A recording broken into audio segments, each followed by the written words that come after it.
Welcome to chapter 47 of the book of Isaiah, another short but prophetic chapter that we're going to go through that Isaiah sees in the future, and it begins, "Go down, sit upon the ground, O virgin daughter of Babylon." Parthenos is a virgin. We have the Parthenon in Athens, which is a large building that was dedicated to Athena and the Virgin, and everybody knew that this was what she was, her state, and it was celebrated. So the word Parthenos means virgin, not a young girl, as some in the people that would like to change the New Testament and the Old to suit non-Christian theology. It doesn't work with Greek. So he says, "Go down, sit upon the gain, the ground." The ge, we have geology, has to do with study of the earth. And the daughter, Thigatir and Agater, so almost a derivative transliteration of Babylon. Well, now I've mentioned other places that I believe in the New Testament, when the book of Revelation, it talks about Babylon. It's referring to Jerusalem. But in this case here, it gives us a little bit more information, so I don't think that that would be the case here. It says, "Sit on the ground," the gain again. "There is not a thronos," a transliteration for throne, "O daughter of the Chaldeans." So here we have a daughter of the Chaldeans, and the Chaldeans were in the southern part of Mesopotamia, down towards the south, and they had come up and conquered the Assyrian rule of Babylon, and which would have been close to this time that Isaiah's writing. Now, the Chaldeans in Babylon were not known anything that would happen to them. Actually, Hezekiah had a visit by the Chaldeans, the Babylonians, and it mentions that here in this chapter. We've went through that.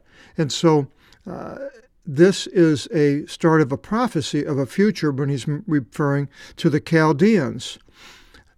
"For no longer shall you be added to be called tender and delicate." So I'm not sure what the people thought at the time when he was writing this, why he's saying these things about the Chaldeans, but they will attack Israel and take them captive. But then things will change for them. "No longer will you be called tender and delicate. Take a millstone, grind flour, uncover your face covering, expose the gray hairs, uncover the shanks." All these things are on the negative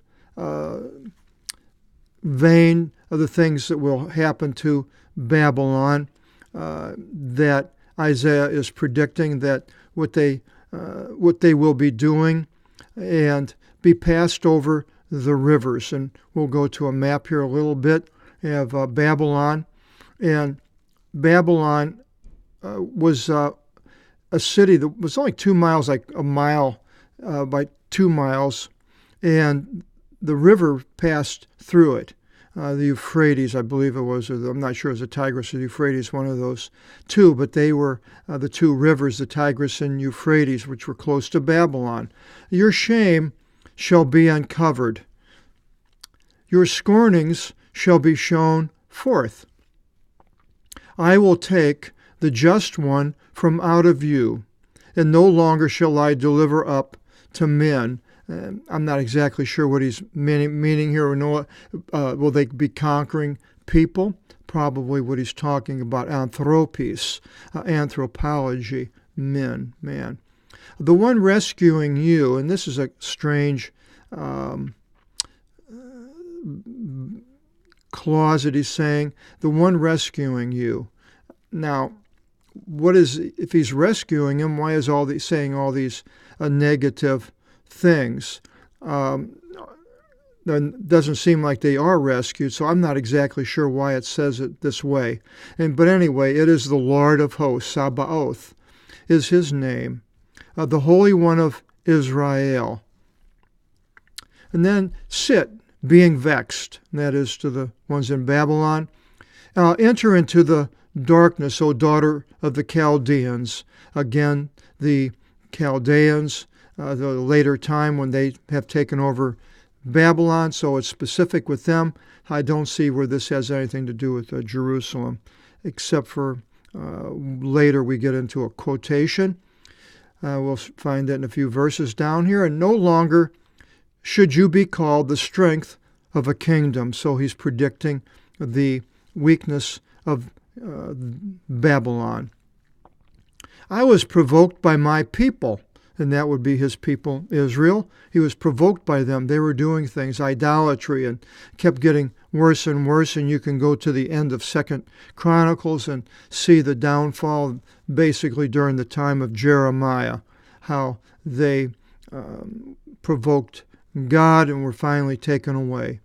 And then you defiled my inheritance. Israel, Babylon defiled them. How did he defile them? It says, I gave them into your hand, but you did not grant mercy to them. So Babylon took it, and Nebuchadnezzar came and took all of them, but apparently they were not shown any mercy when this happened. And it says, you oppressed, God says, you oppressed the presbytu. Presbyterian is an elder, an old man here, and the word Presbyterian, we have, of course, the Presbyterian Church, the church ruled by elders. You oppress the old man by the yoke exceedingly. And I guess this is talking about putting some type of a yoke and making these people plow fields or some sort of, or a yoke with a grinding wheel that would go around in circles, and they were using oxen, but maybe they were using the people to grind the flour. An old man was caused to do this. And you said, that is Babylon, I will be ruling into the Iona, the Eon.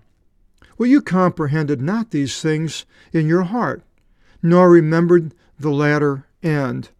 Now, I don't know how they could remember the latter end if it hadn't happened, but taking into consideration what might happen, I suppose, would be an explanation. But now, akue, here, acoustics comes from that. These things, O delicate one, the one sitting down, the one yielding, the one saying in her heart, I am, and there is not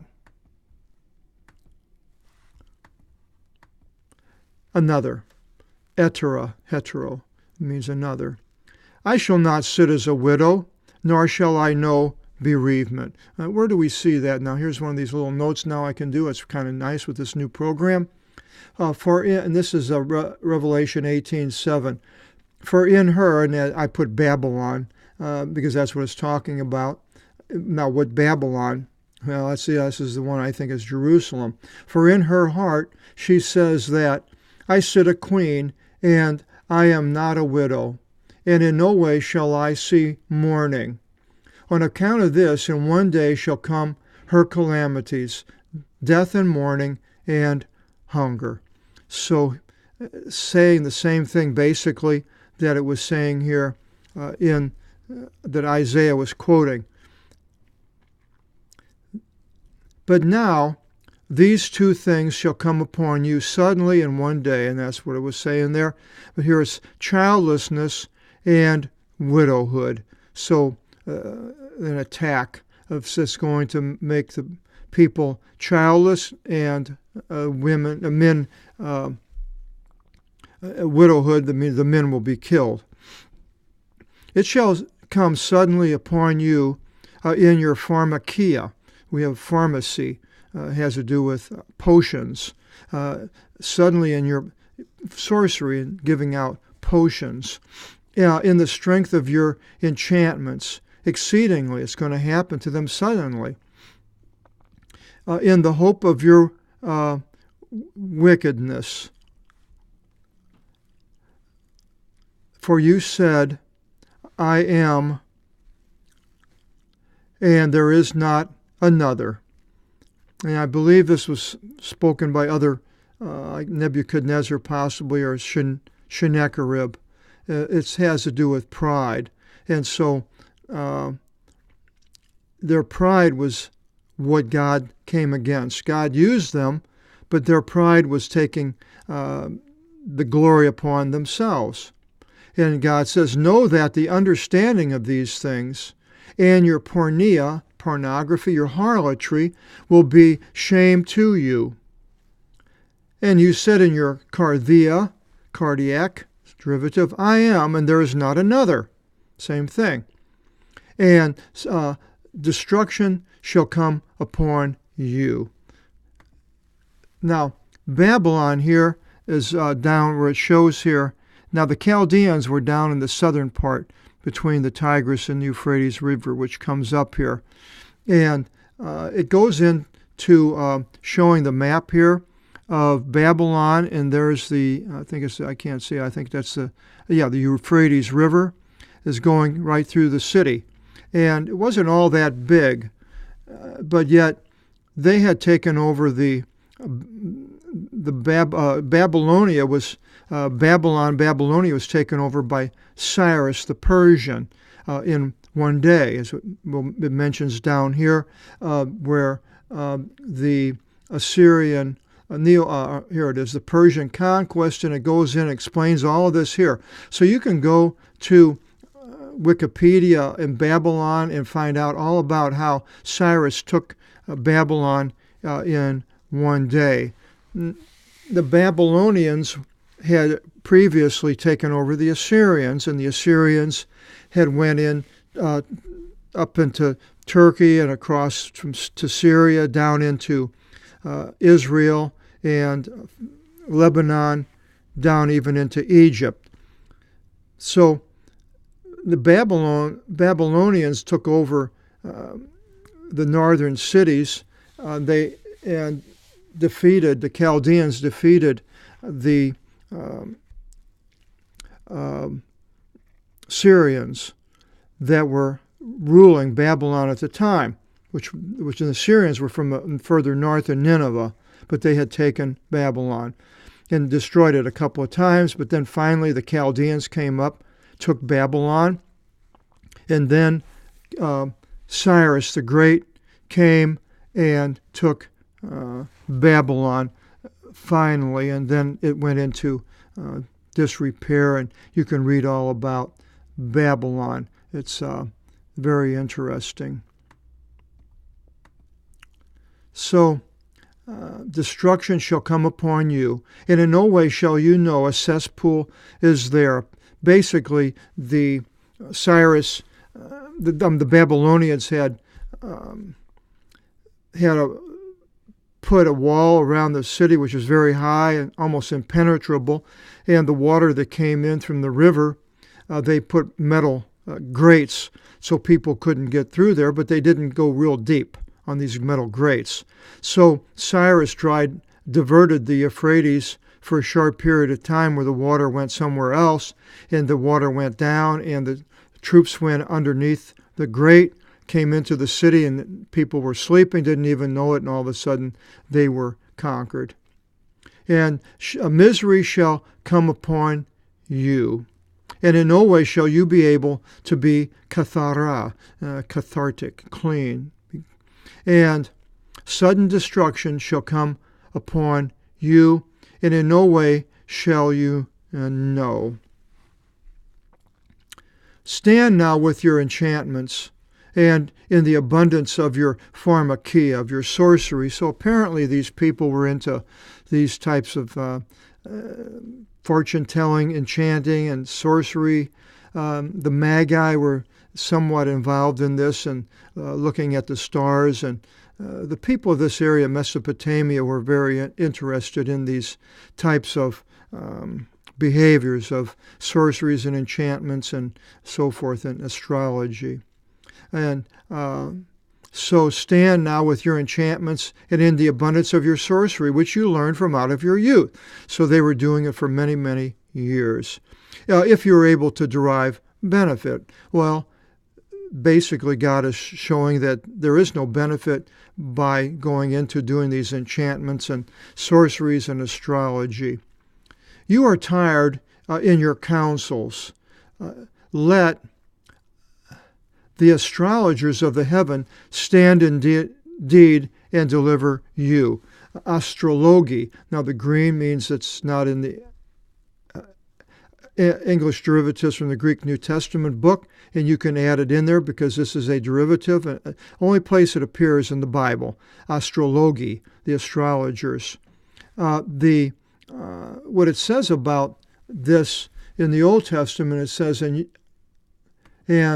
you shall guard exceedingly your lives, that you do not behold any representation in the day in which the Lord spoke to you in Horeb, in the mountain, from out of the midst of the fire, Sinai, lest, and then at any time looking up into the heaven, and beholding the sun and the moon and the stars, and all the cosmos of the heaven wandering, you should do obeisance to them, and you should serve to them which the Lord your God bestowed them to all the nations underneath the heaven. So it's a warning not to go to the stars. Now, astrology is still celebrated, used. You find astrology, what do they call them, graphs or predictions and things in the Bible. There's in the newspapers. There's a astrological signs and everything that some people read, and they'll follow these things and thinking that this is what's going to happen.